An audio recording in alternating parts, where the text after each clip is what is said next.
अगर है तो नेपाल बॉर्डर और जो इंडियन बॉर्डर है उन लोगों की। हम लोग जो है पर साल टाइट व्यवस्था था, लॉकडाउन था, तो यहाँ पर कौन आया था? कोई नहीं आया था ना। नहीं आया था। तो अब आपको छूट दी गई तो एक मिनट रुको।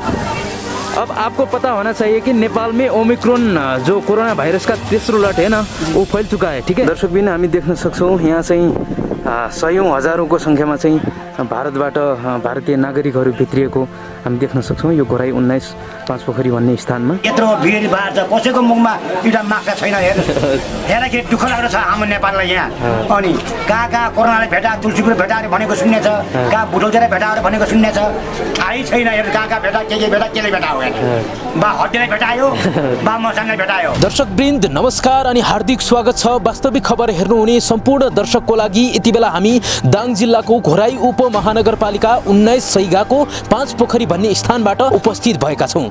कोरोना भाइरसको तेस्रो लहर ओमिक्रोन बढेसँगै शहरका केही स्थानहरू बन्द भइसकेको छ। तर गाउँमा भने बन्दको ब पनि थाहा छैन। न त सामाजिक दूरी कायम छ, न त स्वास्थ्य मापदण्डहरू अपनाइएको छ, न त मास्क लगाएको छ, न त सेनिटाइजर छ, केही पनि छैन। त्यति मात्र कहाँ हो र, यति बेला छिमेकी राष्ट्र भारतबाट आउने नागरिकहरू न त कसैले मास्क लगाएको छ, न त कसैले सामाजिक दूरी कायम गरेको छ, न त भ्याक्सिन लगाएको कार्ड नै छ। यस्तो हुने हो भने नेपाल त साँच्चीकै तहस नहस हुँदैन। सरकारले ध्यान दिनुपर्ने बेला आएको छ। सरकारले त कहाँबाट ध्यान दिन्छ? अब चुनावको अधिवेशन भयो, लाखौं जनताहरू भेला गराएर भाषण ठोक्ने, अब भोट माग्ने सिजन आइरहेको छ। अब कहाँबाट सरकारलाई मतलब हुन्छ?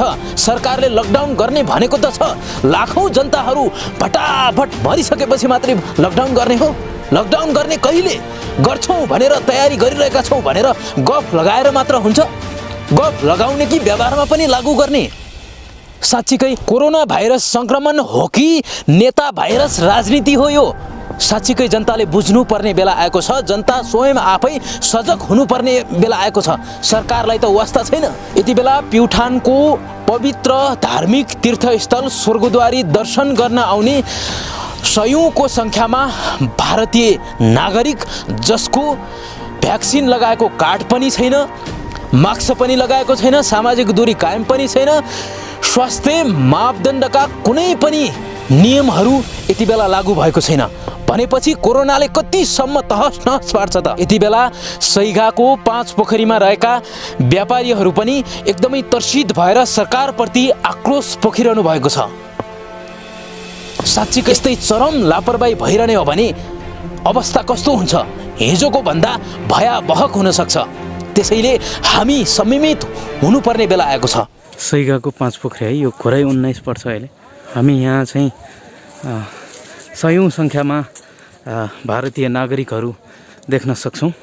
हामी यो पाँचपोखरीमा आइपुगेका छौँ यति बेला। र यहाँ चाहिँ हाम्रो नेपाल सरकारले चाहिँ के भनिरहेछ भने अब लकडाउन गर्नुपर्छ, सुरक्षाका मापदण्डहरू अपनाउनुपर्छ भनि नै रहेको छ। तर यहाँ इन्डियाबाट आइरहेका इन्डियाका नागरिकहरूले चाहिँ कतिको चाहिँ सुरक्षित तरिकाले यहाँ चाहिँ यात्रा गर्दैछन्, स्वर्गद्वारीको दर्शन गर्दैछन् भन्ने विषयमा हामी पक्कै पनि बुझ्नेछौँ। यो विषयमा हामी जाँदैछौँ। र यहाँ नेपाल सरकारमा चाहिँ यो पार्टीको अधिवेशन हुँदासम्म लाखौँको भिड लिएर चाहिँ अधिवेशन गर्दासम्म चाहिँ कोरोना नलग्ने, अहिले चाहिँ अधिवेशन सकिसकेपछि चाहिँ लकडाउन गर्नुपर्ने, जनतालाई चाहिँ शास्ति दिनुपर्ने अवस्था छ। यो भारतीय नागरिकहरू भने यस्तै सयौं हजारौं सङ्ख्यामा आइरहेछन्। अब यिनीहरूको व्यवस्थापन कसरी गर्ने भन्ने विषयमा त सोच्नुपर्ने हो। यस्तो छ हालत, हेर्नुहोस्।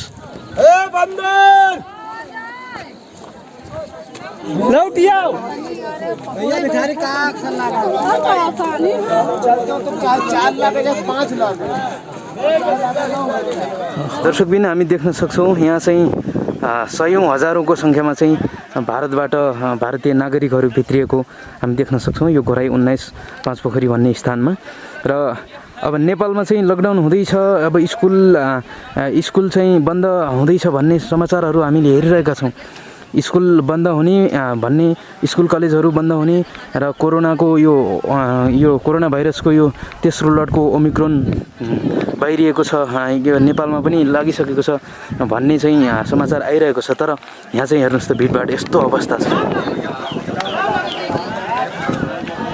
कार्ड दिखाओ ना, खोप वाला कार्ड नहीं है, बैग मेरा काफी पीछे आ रहा आदमी। पीछे आ रहा आदमी ना, उसके पास है कार्ड। कार्ड ही नहीं है आपके पास? ना वो बैग में है, दूसरा बैग में है। और किसके पास है? और पीछे किसी के पास होगा, ठीक है, के पास होगा। ठीक है। यहाँ चाहिँ कार्ड छ तर ब्यागमा छ भनेर भन्नुभएको छ यहाँ भारतीय नागरिकले। एकदमै यहाँ चाहिँ भनौँ न यति धेरै गाह्रो छ नि, यति धेरै अवस्था एकदमै गम्भीर। यहाँ स्वर्गद्वारी दर्शन गरेर आउनेको सङ्ख्या पनि त्यतिकै छ र उता भारतबाट दर्शन गर्न आउनेको सङ्ख्या पनि त्यतिकै छ। एकदमै धेरै छ र यहाँका जो व्यापारीसँग पनि हामी बुझ्ने प्रयास गर्नेछौँ। यदि धेरै कसैले पनि मास्क नलागेको देखिन्छ, एकदमै अवस्था गम्भीर नै छ, हामी देख्न सक्छौँ।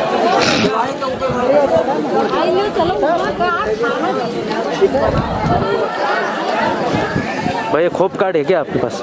खोप कार्ड, कोरोना वाली वैक्सीन वाली कार्ड है क्या? नहीं है आपके पास? है घर पर है। घर पर नहीं? क्यों नहीं लेके आया? लेके क्यों नहीं आया? जब फोन में पड़ा है तो क्या करें? फोन में पड़ा है कार्ड? हाँ, फोन में पड़ा। आपके पास कौन कार्ड है? खोप कार्ड है आपके पास? हाँ, वैक्सीन वाली कार्ड है, दिखा सकते हो? दिखाओ दिखाओ। मेरा है वो नहीं है, आधार कार्ड नहीं है, खोप वाली कोरोना वैक्सीन कार्ड है कि नहीं है? वैक्सीन लगी है सबके, लगी है तो कैसे कैसे कैसे हम विश्वास कर सकते हैं? नहीं है तो कार्ड नहीं है तो कैसे विश्वास कर सकते हैं? मोबाइल नंबर लगा है। हाँ, इंडिया में लॉकडाउन नहीं है? लॉकडाउन। लॉकडाउन है तो क्यों आया आप? लॉकडाउन इंडिया में नहीं। आप कहते हो है, आप कहते हो नहीं है, क्या है बात? लॉकडाउन होता तो हम लोग लॉकडाउन पर सर लगा था, हम लोग कहाँ आए थे? इधर नेपाल में जो कोरोना का तेसरो लट है ना, ओमिक्रॉन बहुत फैल चुका है, ठीक है? आप लोग को तो मास्क, लॉकडाउन नहीं है। नहीं लॉकडाउन नहीं है, ठीक है, पर वो आपने मास्क भी नहीं पहना है, मास्क तो हम लोग, कार्ड भी नहीं है। खाना खाए थे, हम खाना खावा दे तो मास्क लगा राजा वो बैग रखा। इसका मतलब क्या है? कोरोना फैलाने का मकसद है क्या? फैलाने का क्या बात है? सबके बाद मास्क है, खाना पानी खाते, खाना पानी लगा हुआ जाएगा। कार्ड किसी के पास नहीं है? सब है कार्ड मोबाइल में पड़ा है। मोबाइल में दिखाओ पर मोबाइल में। लेकिन डाटा कनेक्शन, डाटा में थोड़ी होगी, फोटो तो होगी ना, फोटो भी नहीं है। डाटा बहुत ऑनलाइन सर्टिफिकेट बनता है तो हम लोग दर्शक बिन यहाँ चाहिँ भिडभाडको कुरै छोडौँ, भिडभाड सँगसँगै यहाँ चाहिँ भ्याक्सिन लगाएको कार्ड देखाउन पनि कसैले मानिरहेको छैन, यस्तो अवस्था छ। अति चरम लापरवाही छ यहाँ। यो भारतीय नागरिक जो स्वर्गद्वारी दर्शन गर्न आउनुहुन्छ उहाँहरूको कसैको पनि मास्क छैन र खोप लगाएको खोप कार्ड देखाउनुहोस् भन्दा पनि कसैले देखाउन मानिरहेको छैन। भनेपछि यो अवस्थामा चाहिँ कतिको असर पर्छ र कतिको भाइरस चाहिँ भित्रिँदैछ नेपालमा चाहिँ यो कोरोना भाइरसको तेस्रो लटको यो ओमिक्रोन भाइरस चाहिँ कतिको भित्रिँदैछ भन्ने कुरा चाहिँ यहाँको वडा सरकार, यहाँको स्थानीय सरकारले चाहिँ यो ध्यान दिनुपर्ने हो र जो भारतबाट दर्शन गर्न आइरहेको, भारतबाट चाहिँ पर्यटकको लागि आइरहेको, यो स्वर्गद्वारी दर्शनको लागि आइरहेका यी भारतीय नागरिकहरूलाई चाहिँ कसरी व्यवस्थापन गर्न सकिन्छ भन्ने कुरा चाहिँ पक्कै पनि यो सोच्नुपर्ने हो यहाँका स्थानीय सरकारले। यति बेला हामी घोराई उपमहानगरपालिका 19 को यो 5 पोखरी भन्ने ठाउँमा छौँ। एकदमै भिडभाड छ। आप इंडियन है क्या? जी। नाम क्या है? नाम राकेश कुमार तिवारी। वो है आपके पास वैक्सीन लगा हुआ कार्ड है? जी। कार्ड दिखाओ।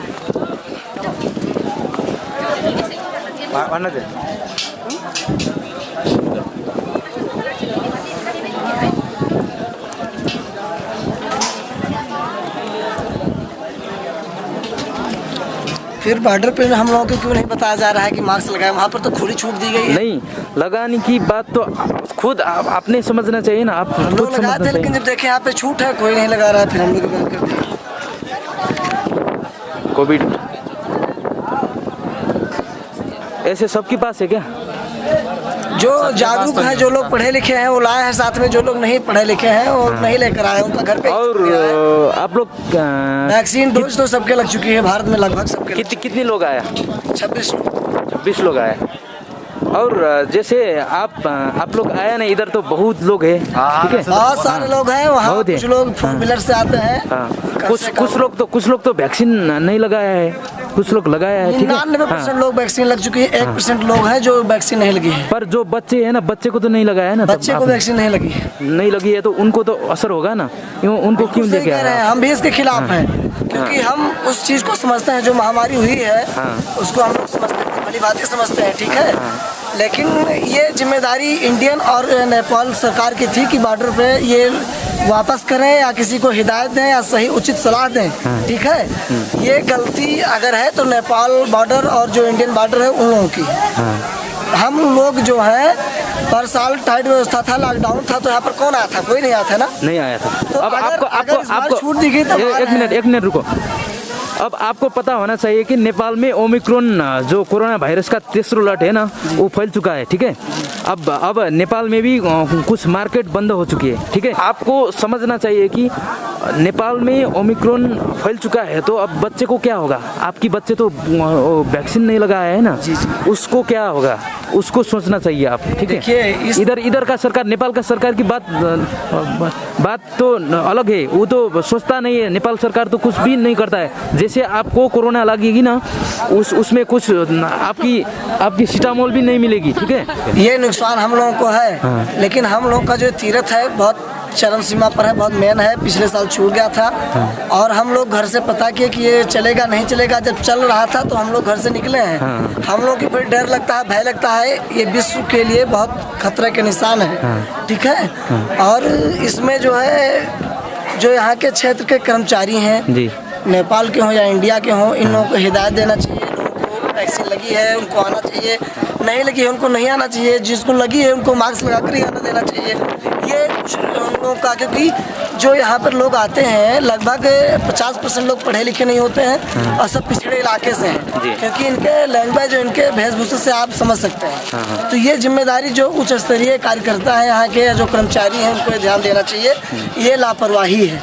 हम लोग इस चीज़ को समझते हैं, डरते हैं, लेकिन ये हम लोगों का बहुत तीर्थ स्थल है, प्रभुनाथ बाबा का बहुत जो है सिद्ध स्थान है, इसलिए हम लोग मानते हैं, आए हैं और वापस तुरंत जा रहे हैं हम लोग। ठीक है। हम लोग इंडिया में ही मास्क लगाकर 50 मीटर दूरी पर जाते हैं तो लगाते हैं, लेकिन जब यहाँ पर देखे लापरवाही तो हम लोग भी जो है गलती किए हैं। आपके नेपाल में जो जागरूक हैं वो तो चोटी पे भी मास्क लगाकर बैठे हुए हैं, और जो लोग नज़रअंदाज कर रहे हैं वो लोग मेन मार्केट में भी हम मास्क नहीं लगाते हैं, मैंने देखा है। हालांकि नेपाल की एक चीज़ की तारीफ कर रहे हैं हम लोग इंडिया में भी, क्योंकि जब हम लोग कोरोना जैसी बीमारी थी ही नहीं, उस वक्त जो है नेपाल में मास्क का उपयोग किया जाता था, क्योंकि हम लोग बहुत दिनों से आते हैं, ठीक है। तो इस चीज़ का हम लोग तारीफ करते थे, पूर्व अंदाज लगाते थे कि देखिए वहाँ पे बीमारी नहीं थी, फिर भी मास्क का उपयोग किया जाता था 50%। अब आज बीमारी है तो 100% विदेशों में भी उपयोग हो रहा है, तो ये चीज़ सही है। मैं इस चीज़ का खंडन करता हूँ, क्योंकि ज़िंदगी से और विश्व के हर लोगों का जीवन बहुत कीमती है, उससे खिलवाड़ नहीं किया जा सकता है। भोट माग्ने बेला उनीहरूले भेला पनि गरिराखेका छन्, अनि अब यतिखेर यत्रो इन्डियन मान्छे आएको छ, अब धेरै दिन भइसक्यो, 12-15 दिन भयो लकडाउन गर्ने, यी अब दुरी 2 मिनट दुरी गर्ने भनेर भन्छन्, 2 मिनट दुरी गर्दै गर्छन्। अब यी घच्चक पचक आएका छन्, अब चाहिँ ले भन्छन्, पानी ले भन्छन्, ले के गर्ने? अब यिनले सबै जनताले मर्न कोसिस गरेका छन्। यो केही होइन, यो सरकारको चालबाजी हो। अनि उनको चुनावको माटे छ, रोइलो माटे छ, भैलो माटे छ, जनतापट्टि ख्यालै छैन, अनि न त विकासको ख्याल छ, न त केहीको ख्याल छैन। एकदम गाह्रो रहेछ। यहाँ त भ्याक्सिन पनि लगाएको छैन होइन, भ्याक्सिन नलगाएको केटाकेटी रहेछ, ऊ यस्तो चाहिँ केटाले भ्याक्सिन लगाएको छैन। अनि अब भ्याक्सिन लगाए पो थाहा हुन्छ कि अब कागती छैन, अब ठुल्ठुला पनि लगाएको छ भन्छ, सेनाले लगाएकै छैन। अनि लगाएको छ कि लगाएको छैन थाहै छैन, कागज छैन, गाह्रो छ। हजुर, कागजै छैन, गाह्रो छ। अब के गर्ने? अब यो हाम्रो सैगा 19 5 पोखरी हो यो। अब यो मधेसीहरू हिँड्ने बाटो उहिलेदेखि आजसम्म 60 जुगबाट कलेजसम्म यी बाटो चलिरहेका छन्। अब यिनले भन्छ हाम्रो युपीमा केही पनि छैन, युपीमा ठिक छ भनेर भन्छन्। अब हाम्रो यहाँ अब लकडाउन गर्ने भनिरहेको छ। अब कहाँ दिल्लीमा 17 जिल्लामा ल्याइसक्यो रे, कहाँ कोर्बो पनि लाग्छ रे यहाँ भने हाम्रो यहाँ केही थाहै छैन। हेर्नुहोस् यस्तो अवस्था छ। अब मेरो सैगा घोराई उपमहानगरपालिका सैगा 5 पोखरे 19मा छुवा म हामीहरू छौँ। अब हेर्नुहोस् यहाँ यत्रो भिडभाड छ, कसैको मुखमा एउटा माक्सा छैन। हेर्दाखेरि दुःख लाग्दो छ हाम्रो नेपाललाई यहाँ।